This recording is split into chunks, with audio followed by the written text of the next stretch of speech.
Hello, my beautiful, wonderful friends.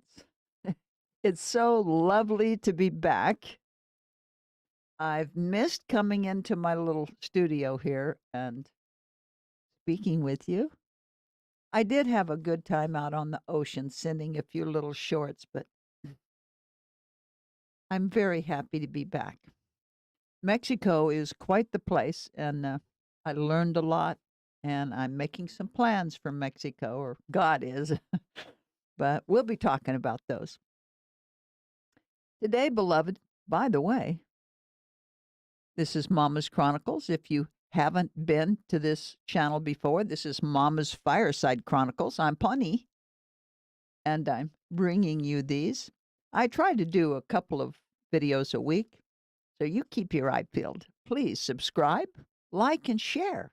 It's very helpful, and I really love to share with you, okay? So today, beloved, and I'm going to be looking at my notes, okay? Because I just kind of got this word this morning and I really want to share it. Won't be long, but it'll be pretty good. So today it's called The Call, Beloved, is Only the Response. What does that mean? Well, that means the call, we're all looking for the call. We want to hear the call, know the call, understand the call if we get the call, right? Hello. Well, the call of Christ is a response to what you're doing. So, in other words, it's a response, beloved, to the clamoring at the feet of the Master. Do you understand that? So, the call doesn't come and then we find devotion and passion. That's not what happens. We are so enamored with the beloved Lord that He calls us.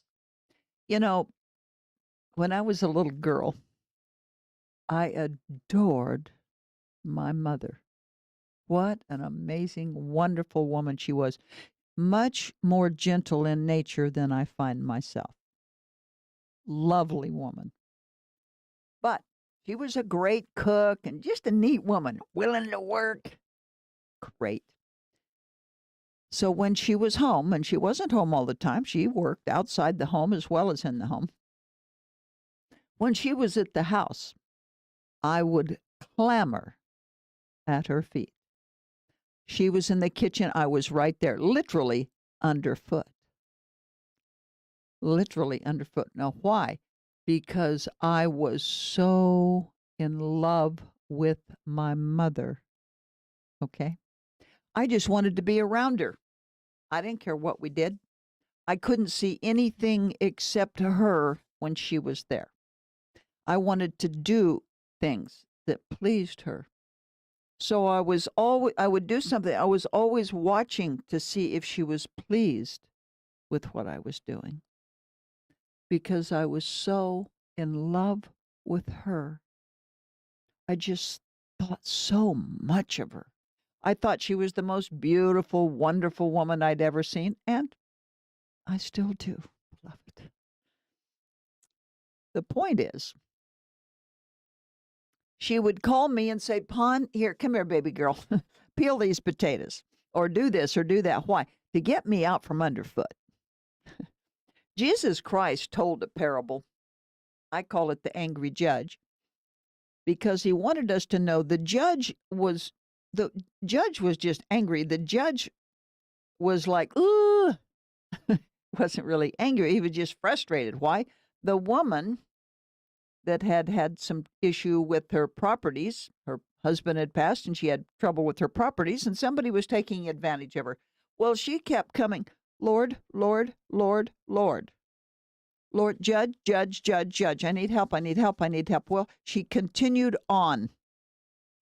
Well, a clamoring child does the same. Okay? When we have so much passion and love that we are in awe all the time. I just want to be close to you. When we're that way with the Lord, he doesn't get angry. Here's what he does. He calls you. He gives you a calling. Pawn, go peel the potatoes, baby girl. I need you to do that for me. It's very important. And indeed it is. Does he have to have Pawnee peel the potato? No. But Pawnee is clamoring, and he loves Pawn and wants her to stay busy doing something for what? For him. For him. So the call follows the passion and devotion. It doesn't come before. He doesn't call you and then hope that you'll become devoted and passionate about him or his work. So remember that, beloved. If you're waiting to be called and you don't feel like you have been called, forget being called. Focus on your love and your emotion toward him. Okay? I wanted to tell you, yeah. So here's what you do. Say, Pawn, how does that even happen? I don't know. I want to do good things. I want to please him. Well, here's how it works. When everything in your life, and I'm not saying that I'm subject to this all the time because beloved, I'm just human, but these are things that I'm learning that are so awesome. When everything in your life, beloved, is gauged by his look of approval, everything changes. You don't even see the other things. You see what you're doing because you want to do good. Good, Papa? Papa, does this make you happy? Mama, did I peel the potatoes? Good, Mama. Yes, baby girl, you did such a good job. That's what our Lord does. Don't you see? It's so lovely. So lovely. So I will say this. Doing this, being that enamored, that in love, that devoted, is a full-time job. Why? Well, because the world, beloved, sees it as weak. Let's see, I wrote some words down here. Oh, you're a sucker. You fool.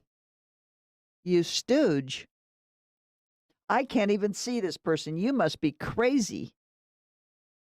That's the world, beloved. Expect the world to persecute you for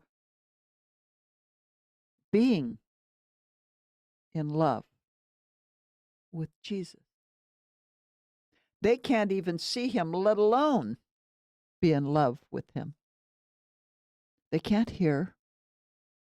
They don't have a spiritual awareness of him.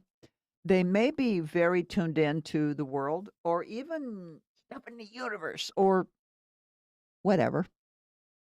They may be very tuned to those things. But our Lord, they know not. They do not know him. They will never be called. Why? Because the call, beloved, is merely the response. Okay? The world prefers, beloved, the world prefers the idea of nobility, to be noble, to do something noble. Well, I I worked on the food line. Well, I went to that third world country and helped them dig a well. Well, those are good things, beloved. I'm not saying they're not. Noble is noble. But let me share this with you. The King of Kings is the noble one. And he calls. You see, the king requires the devotion of his handmaiden. You see? He requires the love and devotion and the eyes on, eyes on. I never took my eyes off of my beloved mother because I was so in love with her. I didn't let her out of my sight. I wanted her to be pleased at whatever I did. Okay? Beloved, this is a journey that requires a lot. It means He comes first above all things, and every single thing in our life is gauged by His approval. His look of approval, beloved. Is everything. And so, oh my, when you know, beloved, when you know you've done something that He's very pleased with, He leaves no question. Gee, I wonder if He's Nope. He leaves no question, beloved. You know. He lets you know. And it's so wonderful. Thank you so much, my dear, wonderful friends. It's so good to be back. I thank you so very much. Remember, like, share, subscribe. Comments are especially important to me. I thank you again. And by the way, I'm Mama, and these, oh, beloved, these are my chronicles. Good night.